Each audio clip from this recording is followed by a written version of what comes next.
O antigo pacto, a gente viu como foi que o povo viveu e a gente começou a ter vislumbres do que é o novo pacto. Só que a gente não pode deixar de falar sobre a lei cerimonial, porque basicamente o antigo pacto, ele consiste todo em leis cerimoniais, sim ou não? Então a gente não pode pensar, já que não era para ter sido, então essas leis cerimoniais aí é tudo besteira, não quero nem saber mais desse negócio, não quero nem mais ler Êxodo. Não. Nós vamos ver que, lembra que quando a gente falou no quadro, que a gente mostrou o que deveria ter sido, nós falamos que ali era o plano original, mas o plano original não seguiu avante. Então, como Deus viu que ia ser necessário aquele novo plano, ele então começou a atuar segundo aquele plano. Quando ele viu que era necessário educar o povo, então ele pensou: eu vou educar o povo agora. Então, as leis cerimoniais nós vamos ver sobre isso, né? Essa educação de Deus em relação ao povo. Vamos fazer uma oração para a gente poder iniciar? Oremos juntos. Senhor Deus, nosso eterno Pai, nós queremos te agradecer porque o Senhor tem estado conosco. O teu Espírito tem estado, Pai, operando milagres, ó Pai, em nossa mente para que possamos compreender a tua palavra, Senhor. Pedimos a Ti que mais uma vez nessa manhã o Senhor esteja aqui para nos ensinar a justiça e que possamos compreender, Senhor. Estamos chegando quase ao final desse congresso e te pedimos que o Senhor continue operando como o Senhor tem operado. Muito obrigado por tudo, Senhor. Ser conosco agora, em nome de Jesus. Amém, Pai. Vamos ler o livro de Gálatas, capítulo 3. Gálatas, capítulo 3, verso 19. Vamos ler juntos aqui. Diz assim: Logo, para que é a lei? Foi ordenada por causa das transgressões. Vamos ver se a gente está lembrando de tudo que a gente já viu até aqui. O que significa essas transgressões que ele diz no verso 19? Que foi por causa disso que a lei foi dada. Essas transgressões referem-se a quê? A incredulidade e o afastamento do povo, né? De Deus. O povo se afastou de Deus. Então, por causa dessas transgressões, por causa desse afastamento do pacto de Abraão, com Abraão, foi dada a lei. Todos lembram disso? Até que viesse a posteridade a quem a promessa tinha sido feita, e foi posta pelos anjos na mão de um medianeiro ou de um mediador. Pô, como assim? A lei foi posta pelos anjos na mão de um mediador. Por que ele fala isso, queridos? Ele está se referindo ao que aqui nesse momento? O que ele está se referindo? Exatamente. Se você for ver lá no livro de Deuteronômio 33, você vai ver que a Bíblia diz que Deus veio ao monte e os seus santos estavam com ele, ou seja, os anjos estavam ao seu redor. Naquele discurso de Estevão, em Atos capítulo 7, Estevão fala a mesma coisa, que a lei foi posta pelos anjos, foi dada pelos anjos também. Ali também no livro de, aqui também no livro de Gálatas ele fala a mesma coisa, que a lei foi posta pelos anjos na mão de um mediador. Então os anjos vieram também ali para aquele pacto e entregaram a lei, né? Tiveram participação em dar a lei na mão do mediador. Que mediador? Só há um. 1 Timóteo 2,5. Só há um mediador entre Deus e os homens, que é Cristo Jesus. Então, o que a Bíblia está dizendo é que lá no Monte Sinai, quem estava ali para dar as tábuas de pedra era o mediador. Agora preste atenção nisso. Se quem estava em cima do monte para entregar as tábuas era um mediador, Jesus é mediador de uma nova ou de uma antiga aliança? Uma nova aliança, não é o que diz Hebreus 8? Se ele é mediador da nova aliança, embora ele estivesse entregando as tábuas em forma de pedra, mas o fato de ele ser mediador, e a gente sabe que é mediador de uma nova aliança, isso significa o quê? Que no próprio Sinai, ali estava Jesus Cristo para aqueles que crescem, para fazer uma aliança eterna com eles. Uma nova aliança. Vocês percebem isso? Olha só. Ora, o medianeiro não o é de um só, mas Deus é um. Então, o mediador, ele não é de um só. Ele é mediador entre Deus e o homem. Logo, para que? Logo, a lei é contra as promessas de Deus, ou seja, a lei vai contra os pactos que Deus, o pacto que Deus fez com Abraão, aquelas promessas de herdar a terra, de viver eternamente, a lei é contra isso? Qual é a resposta? De nenhuma sorte. Porque se fosse dada uma lei que pudesse vivificar, a justiça, na verdade, teria sido pela lei. Mas a Escritura encerrou tudo debaixo do pecado, para que a promessa pela fé em Jesus Cristo fosse dada aos crentes. O que significa isso, queridos? A Escritura encerrou tudo debaixo do pecado. Como é que a Escritura encerrou tudo debaixo do pecado? Você faz ideia? Como é que a Escritura encerrou? Olha o que a Bíblia está dizendo. A Escritura encerrou tudo debaixo do pecado, para que a promessa pela fé em Jesus Cristo fosse dada aos crentes. Nem precisamos falar de muitas coisas. Vamos olhar só para os mandamentos. Quando você olha para os mandamentos, da forma como eles realmente são em Cristo Jesus, tem algum ser humano que poderia chegar e dizer: eu estou a par de todos os mandamentos, eu guardo todos. Não, não tem como. Para quê? Para que a promessa pela fé em Jesus Cristo fosse dada aos crentes. Ou seja, para demonstrar que não tinha como, por eles mesmos e por nós mesmos, nós herdarmos essas coisas. Então, quando a gente terminar de ler aqui Gálatas 3, a gente vai passar para o que ele fala no conceito eterno.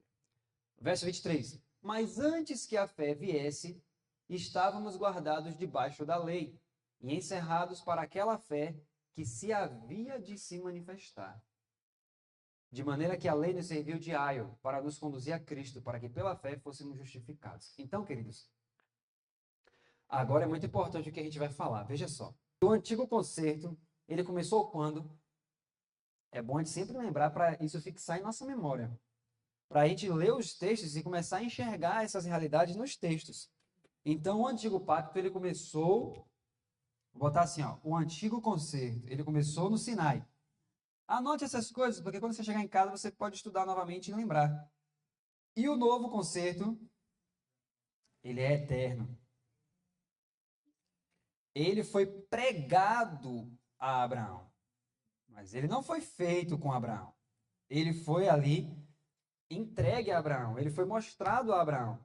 Mas ele foi, a gente vai ver depois, ele vai falando, que ele foi ratificado ou confirmado com quem? Com Cristo. Por isso que Jesus diz na Santa Ceia: tomai desse pão e desse cálice, porque é o meu corpo. Esse é o sangue da nova aliança. Porque uma aliança, para ser confirmada ou ratificada, o que precisa ter? Precisa ser selada com sangue. E qual era o sangue? Quando o povo, no antigo concerto, fez aquelas promessas e fez aquela aliança ali, como foi que eles selaram aquele pacto? Com o sangue de animais. Mas quando Deus fez a promessa para Abraão, quando foi que foi ratificado? Foi dado em promessa aqui. Deus mandou ele fazer, sim, aqueles animais ali. Mas foi o sangue de Cristo que ratificou a promessa a Abraão. Por isso que Jesus disse: esse é o sangue da nova aliança. A aliança que foi feita com Abraão. Então, mais uma vez, quando foi que foi feito o antigo pacto e selado o antigo pacto? No Sinai. Ok. E o novo concerto? Ele é eterno, foi pregado a Abraão e ratificado em Cristo. Foi selado ali com Cristo. Ok? Agora, quando você lê aquele verso ali no verso 23, olha o que ele diz. Mas antes que a fé viesse, estávamos guardados debaixo da lei e encerrados para aquela fé que se havia de manifestar. Que tempo ele está se referindo? Que tempo é esse antes que a fé viesse? Antes que a fé viesse. Agora que está o ponto. Eu vou ler com vocês aqui, eu vou fazer questão de abrir aqui um livro chamado Boas Novas aos Gálatas. O apóstolo disse, se referindo a Agar e Sara, essas mulheres representam os dois pactos. Hoje existem os dois pactos. Preste atenção nisso, por favor, porque isso aqui muda tudo. Página 76. Hoje existem os dois pactos. Não é questão de tempo, mas de condição. Uau! Nunca foi questão de tempo, mas de condição. Que ninguém se jacte ou se orgulhe de sua impossibilidade de estar debaixo do antigo pacto, confiando que o tempo deste já passou. Realmente, o tempo passou, mas só no sentido de que basta o tempo decorrido para ter executado a vontade dos gentios, tendo andado em dissoluções, concupiscências, orgias, bebedices e indetestáveis idolatrias. Queridos, isso aqui precisa ser anotado, anote isso. Os pactos, os dois, ainda existem. Olha como já muda o entendimento, porque se a gente entendia que o antigo pacto só foi até Jesus, então todos os crentes do Novo Testamento não têm a possibilidade de ninguém estar no velho pacto. Mas não, os dois pactos existem até hoje. Qual é o entendimento geral do cristianismo? Que o antigo pacto foi até Jesus e de Jesus para frente veio o novo pacto. Mas, quando a gente entende, olha só, vamos puxar tudo que a gente já aprendeu. Quando você entende que já. Lembra que a gente viu que Abraão era um cristão? E que ele já vivia o novo conceito já desde aquela época? Então, se desde aquele tempo até hoje já está tudo ali, todas as promessas para a gente viver, então você percebe que o novo conceito esteve sempre disponível para todo mundo viver ele? E quando o velho pacto foi formado, ele não tem um tempo designado para isso. Em que sentido? Veja, qual é a condição do velho pacto? Eu faço. Tudo que o Senhor falou, faremos. Qual é a condição do novo pacto? Cristo faz. Será que já passou o tempo no sentido de que Deus pensou assim, não, até aqui eu vou deixar eles fazerem. Tudo que o Senhor falou, faremos. Daqui para frente agora vai ser Cristo que faz. Como é isso? Você acha que Deus, no plano original dele, vai pensar isso? Não. Então não é uma questão de tempo, é uma questão de condição. Sabe o que isso significa? Se você hoje, adventista do sétimo dia, lê o Espírito de Profecia e você não tem consagração com Deus, não tem comunhão com Deus, e você lê os livros e tenta fazer as coisas por você mesmo, você está vivendo qual aliança? A velha. É uma questão de escolha, de condição espiritual, não de tempo. Na época de Abraão, vamos passar um pouquinho, deixa eu ver ali. Depois de Moisés, diga um personagem bíblico aí depois do tempo de Moisés. Escolha um. Elias. Na época de Elias, ele poderia viver o novo conceito? Mas ele poderia viver o velho também? Podia. Hoje você pode viver o velho conceito? Com toda certeza. Porque os dois ainda existem. Você percebe então que os dois conceitos vão continuar até a volta de Jesus?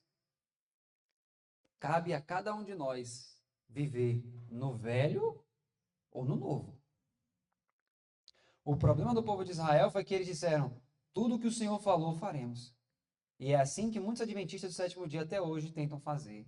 E é assim que na época de Jesus o povo disse: que faremos nós para realizarmos as obras de Deus? Essa foi a pergunta que fizeram para Jesus. Ou seja, eles ainda estavam no velho pacto. Então, por isso que ele diz, olha, agora quando você volta para, olha que fantástico isso, quando você volta para Gálatas, o mesmo verso 23, mas antes que a fé viesse, estávamos guardados debaixo da lei. O que é estar debaixo da lei? É simples. Bem-aventurados, Salmo 119, verso 1. Bem-aventurados aqueles que são irrepreensíveis, que andam na lei do Senhor. Quando você está andando na lei, você está acima dela. A lei é como se fosse o fundamento, a base. Mas quando você está em transgressão, a lei ela está lhe esmagando, lhe matando, você está debaixo dela. Então, olha o que ele está dizendo. Antes que a fé viesse, você estava debaixo da lei, você estava em transgressão. Por que que você vive em transgressão da lei? Porque não tem fé. Não há fé. Cristo não habita em seu coração pela fé, então você anda em transgressão. Antes que a fé viesse, estávamos no antigo pacto. Isso ele está falando da nossa vida. Quando você não tem a fé de Cristo, quando você não tem a fé de Jesus, você anda em transgressão. Antes que a fé viesse, isso pode ser hoje para você. Talvez hoje de manhã você não estava com fé. Você não tinha a fé de Jesus. Mas quando você se entregou hoje a Jesus, esse verso se cumpre. Antes que a fé viesse, estávamos debaixo da lei. Mas quando vem a fé, naturalmente você passa para o novo pacto. Sim, para aquela fé que se havia de manifestar. Mas qual fé que haveria de se manifestar? A fé de Jesus. Mas a fé de Jesus, ela só foi compreendida plenamente quando Jesus veio aqui na terra? Ou para aqueles que conheciam Jesus já? Olha o que ele disse, que Moisés preferiu não quis o tesouro do Egito porque ele preferiu o opróbrio de quem? De Cristo. Mas espera aí, Cristo não tinha sofrido ainda quando ele veio na terra. O que isso significa? Que cada vez mais que aquelas pessoas tinham comunhão, mesmo antes de Cristo vir, Deus já dava os vislumbres de Cristo para elas. E a fé de Jesus já era manifestada para elas. O exemplo disso você vê que aqueles meninos ali que foram para a fornalha, ali era a fé de Jesus. Ali era a fé de Jesus. Então, você vê vários exemplos no Antigo Testamento que ali a fé de Jesus se manifestava. Mas qual era o problema dos crentes? É o que Paulo está falando aqui para os Gálatas. Eles se afastaram dessa fé. Então, veja, os Gálatas receberam a mensagem depois que Cristo já tinha ressuscitado. Mas ainda assim, ele está dizendo que antes que a fé viesse, estávamos guardados debaixo da lei e encerrados para aquela fé que se havia de manifestar. Ou seja, eu estou debaixo da lei, mas no futuro, um dia, quando eu receber Jesus de todo o meu coração, essa fé vai se manifestar. Mesmo que Jesus veio lá atrás, se eu hoje, em 2024, ainda não tenho a fé de Jesus, ela ainda vai se revelar no futuro para mim. Vocês estão percebendo isso? Deu para entender? Então, por mais que Jesus já tenha vindo lá atrás, se eu não tenho a fé de hoje, a fé de Cristo Jesus, eu ainda vou viver debaixo da lei. Agora olha o verso 24. De maneira que a lei nos serviu de aio para nos conduzir a Cristo, para que pela fé fôssemos justificados. Agora olha só, se a gente entender que isso aqui é só para os crentes do Novo Testamento, no sentido de depois de Jesus, olha o que ele está dizendo no verso 24. De maneira que a lei nos serviu de aio para nos conduzir a Cristo, para que pela fé fôssemos justificados. Se isso é uma verdade só depois que Cristo veio na terra, fisicamente, como é que essa verdade seria para aqueles que estavam vivendo antes? Eles seriam justificados como? Pela lei? Pela fé em Cristo Jesus também.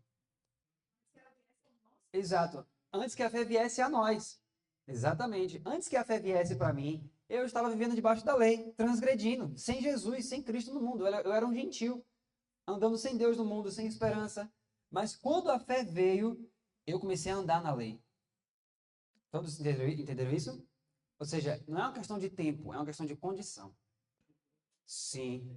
Por que a gente coloca esse nome, né? Antigo e novo. Aqui está relacionado mais a quando foi ratificado ou confirmado. Por quê? Apesar de o novo já existir antes que o antigo, mas ele só foi confirmado depois, ratificado, selado com Cristo. Por isso que Jesus disse: esse é o sangue da nova aliança. Por isso que ele foi ratificado depois. Entendeu? Então é antigo e novo nesse sentido. Mas em questão de existir. Então, no caso, a cruz de Cristo é o marco. Exato. A cruz de Cristo é o marco. Só que é o marco para a ratificação. Porque ele é o cordeiro que foi morto desde a fundação do mundo. Então o novo já vem bem antes. Mas só foi mesmo confirmado. Em promessa, ou seja, quando Deus prometeu, quem vem primeiro é o novo. Mas em ratificação, ou seja, para ser ratificado e confirmado, o antigo veio primeiro.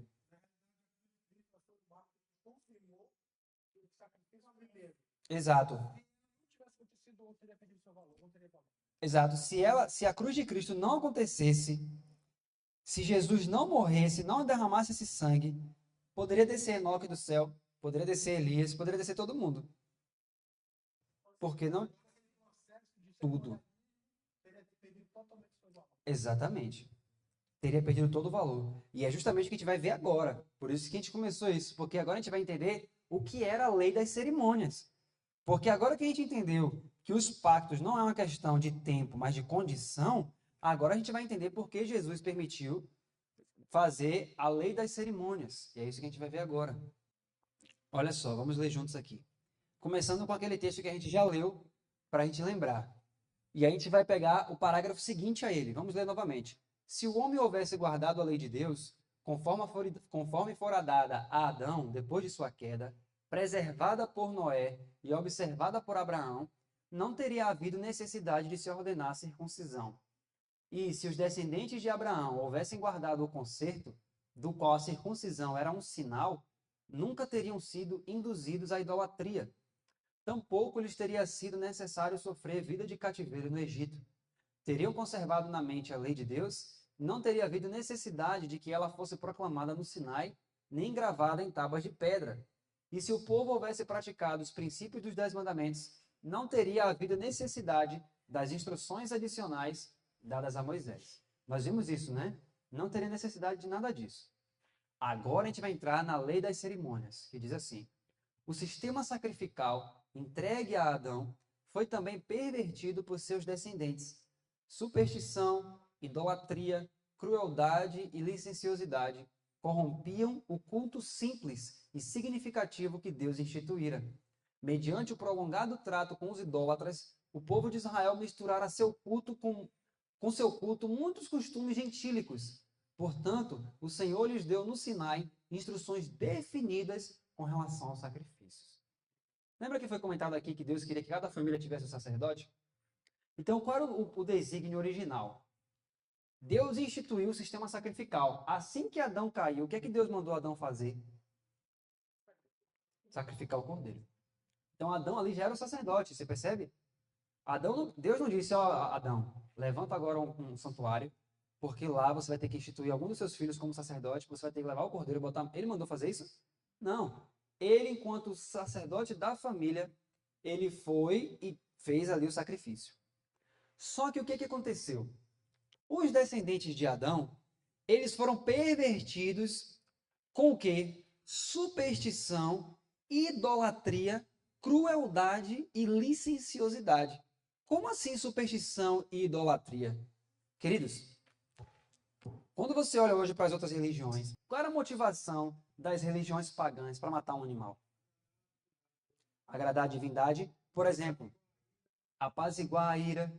Como é que eles imaginavam que os deuses viviam no oásis, num lugar maravilhoso, e que eles tinham raiva da gente aqui, né? Eles tinham muita... Por exemplo, Zeus. Zeus era aquele retratado, né, como aquele que lançava raios e tudo isso com a ira dele. E o que as pessoas faziam quando acreditavam nessas mitologias? Eles tentavam apaziguar aqueles deuses com sacrifícios. E muitas vezes eram sacrifícios humanos. Por exemplo, a Bíblia fala de Moloque. O que eles faziam com Moloque? Pegava o seu filho, por exemplo, Moloque, tinha uma estátua de Moloque que Moloque ficava assim, ó, com as mãos aqui assim, aí a pessoa chegava, colocava o seu filho em cima da mão de Moloque e tocava fogo no filho.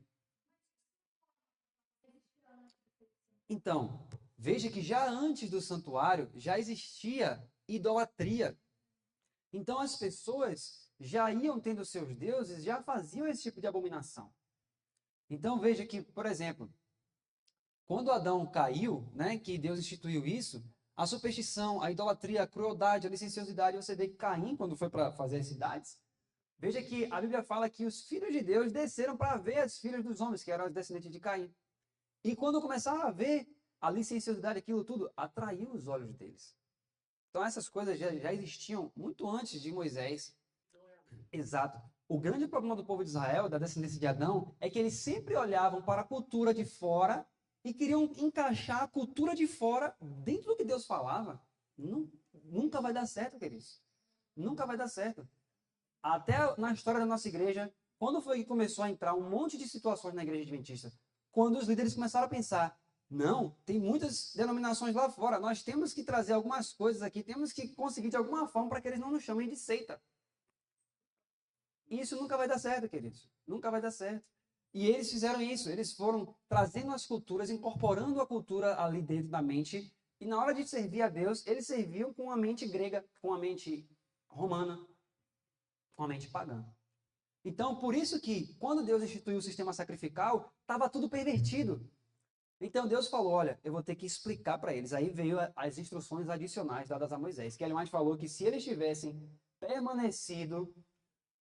se o povo houvesse praticado os princípios dos 10 mandamentos, não teria havido necessidade das instruções adicionais dadas a Moisés. Então Deus agora, como ele viu que o povo se afastou tanto, ele falou, agora eu vou ter que chamar Moisés e explicar a Moisés vários detalhes aqui para o povo, porque eles se afastaram demais. Aí diz, ó, depois de completar seu tabernáculo, ele se comunicou com Moisés da nuvem de glória em cima do propiciatório e deu-lhe instruções completas a respeito do sistema das ofertas e das formas de culto a serem mantidas no santuário. Vou dar uma pausa aqui. Hoje, quando você prega que você deve vencer o pecado, algumas pessoas dizem assim, mas e os pecados de ignorância? Você fala assim, olha, Cristo, parábola de Jesus 69, o Espírito de profecia diz que Cristo só vai voltar quando ele tiver um povo que reflita a sua imagem, um povo que venceu o pecado. Aí vem alguém e diz assim, mas não, quando ela fala pecado ali, é pecado com P maiúsculo. Ali ela está se referindo ao pecado, ou pecado com P minúsculo, pecados, um exemplo. E dizem, não, ela está se referindo ali, quando ela fala que tem que vencer o pecado, é a pecados específicos, mas tem pecado que você só vai largar no céu. Você só vai deixar de pecar quando Jesus voltar.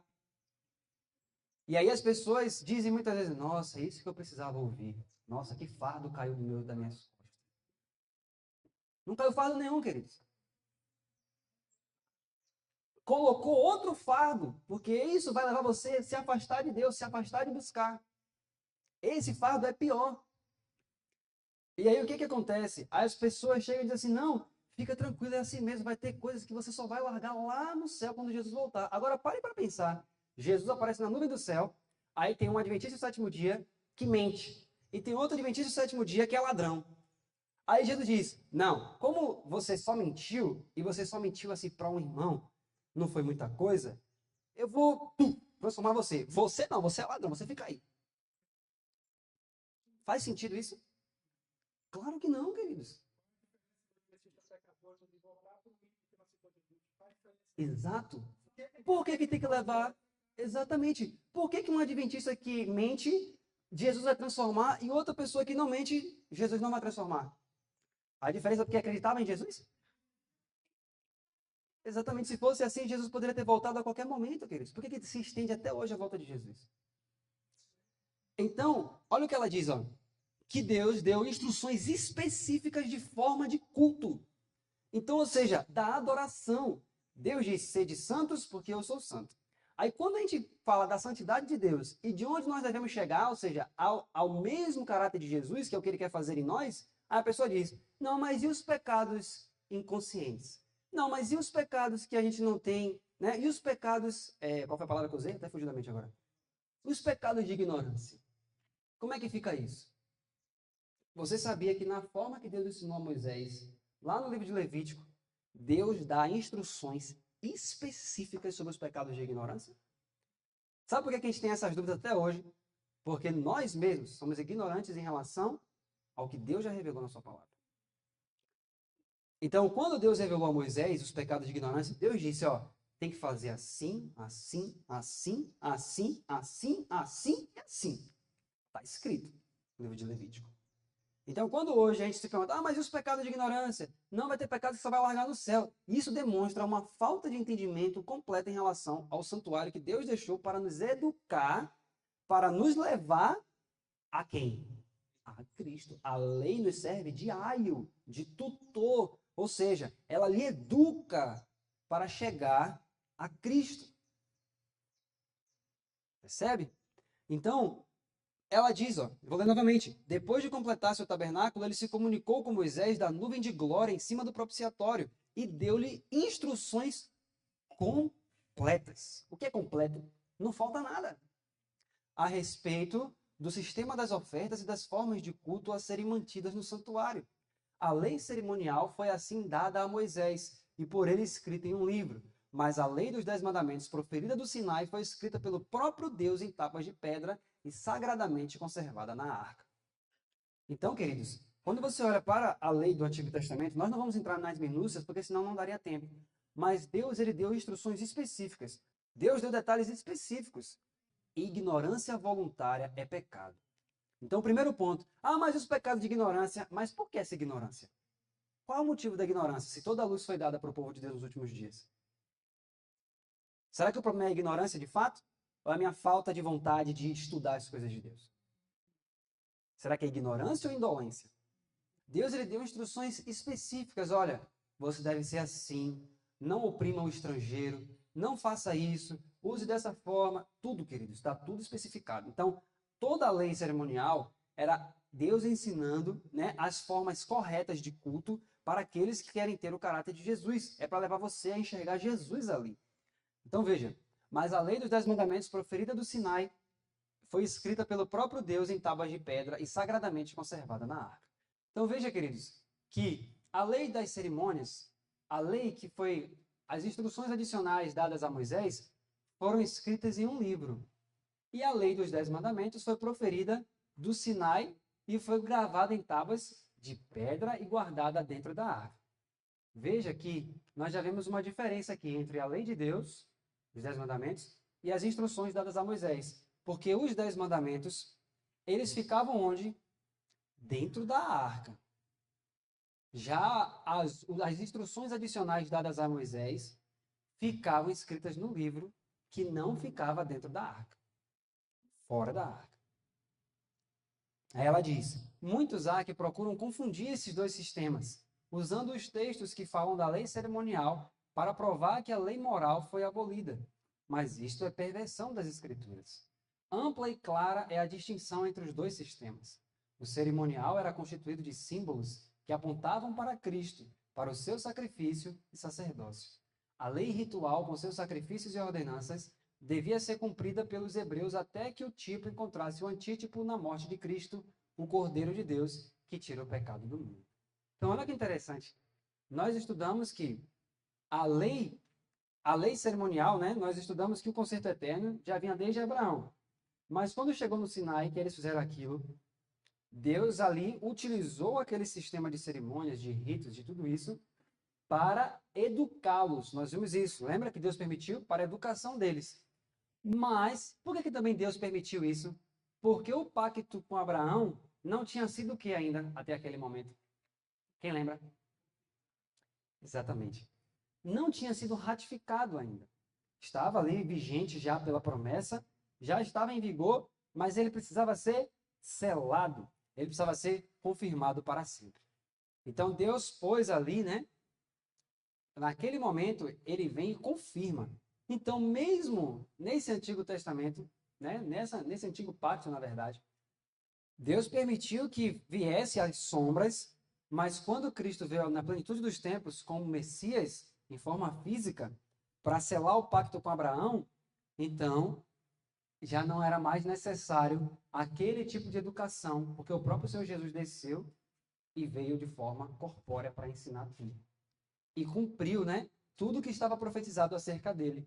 Então, por isso que eles tinham que fazer isso até que o tipo encontrasse o antítipo, na morte de Cristo, o Cordeiro de Deus que tira o pecado do mundo. Então cessariam todas as ofertas sacrificais. Foi essa lei que Cristo tirou do meio de nós, cravando-a na cruz. Colossenses 2,14.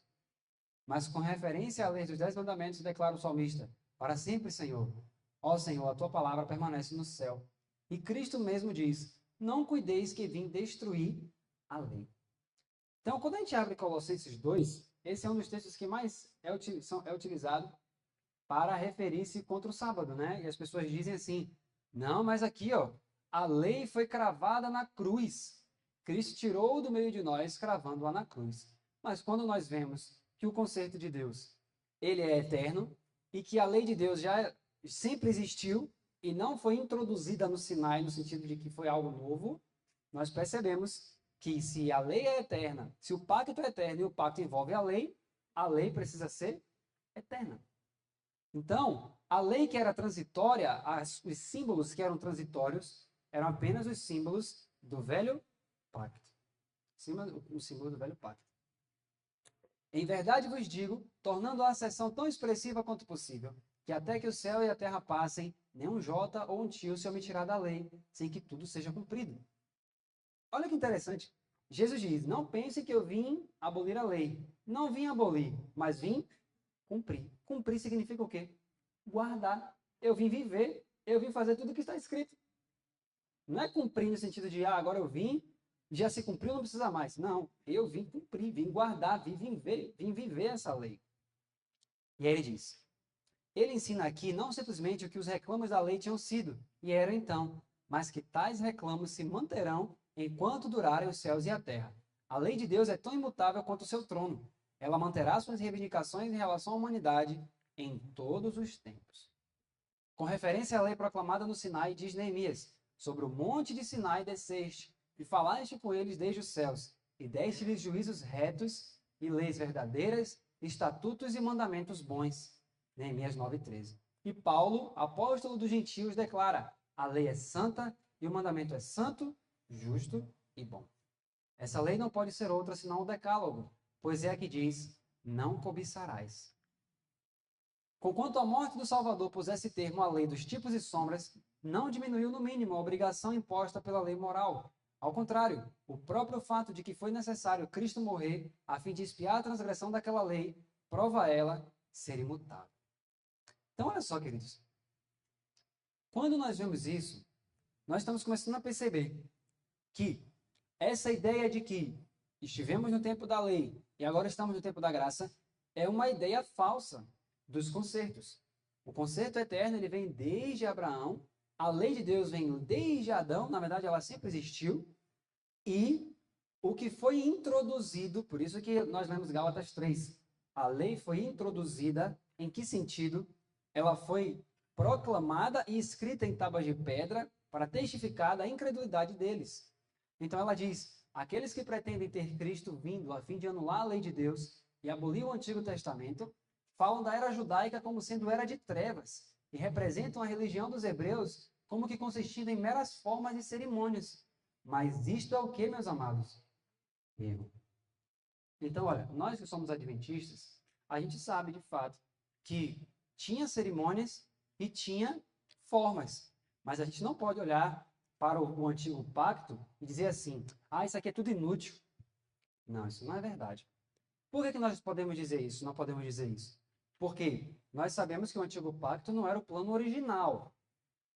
Mas, desde o momento que Deus viu que haveria necessidade de atuar com eles de forma pedagógica através desse antigo pacto, isso significa que Deus, então, disse, eu vou utilizar isso. Então, Cristo veio e disse, olha, eu vou dar instruções a Moisés. Então, não é que era só formas e cerimônias vazias. O próprio Deus instituiu essas coisas. Então, se a gente falar que a religião dos hebreus era só consistir em meras formas e cerimônias, ou seja, era tudo inútil, é tudo inútil, isso é um erro. Através de todas as páginas da história sagrada, nas quais o trato de Deus com seu povo escolhido se acha registrado, há indícios frisantes do grande eu sou. Nunca deu ele aos filhos dos homens manifestações mais claras de seu poder e glória do que quando foi reconhecido como o único governador de Israel e deu a lei a seu povo. Ali estava um cetro empunhado por mão não humana, e as majestosas saídas do rei invisível de Israel eram indescritivelmente grandiosas e terríveis. Então, olha o que ela está dizendo. Nunca houve um tempo na história do mundo em que Deus mostrasse de forma tão majestosa, de forma tão indescritivelmente grandiosa, como quando ele era o líder de Israel. Porque depois Israel quis o quê? Igual as outras nações, né? Mas eles têm um governante, eles têm alguém que lidera, a gente também quer. Mas quando o líder e o governante era Deus, olha o que Deus fez pelo povo. Abriu o mar, fez o povo passar na seca ali. Então, nunca houve um tempo como esse. Por quê? Porque ali era quando eles deixavam Deus conduzir o povo. Por isso que o Espírito de Profecia muitas vezes fala assim, não coloquem a mão na frente da obra. Ou seja, não queira fazer os ditames de como Deus deve agir, de como o povo deve seguir. Não, porque quando nós deixamos Deus na frente da obra, quando nós deixamos Deus fazer a obra, aí a coisa avança rápido. Louvado seja Deus por isso.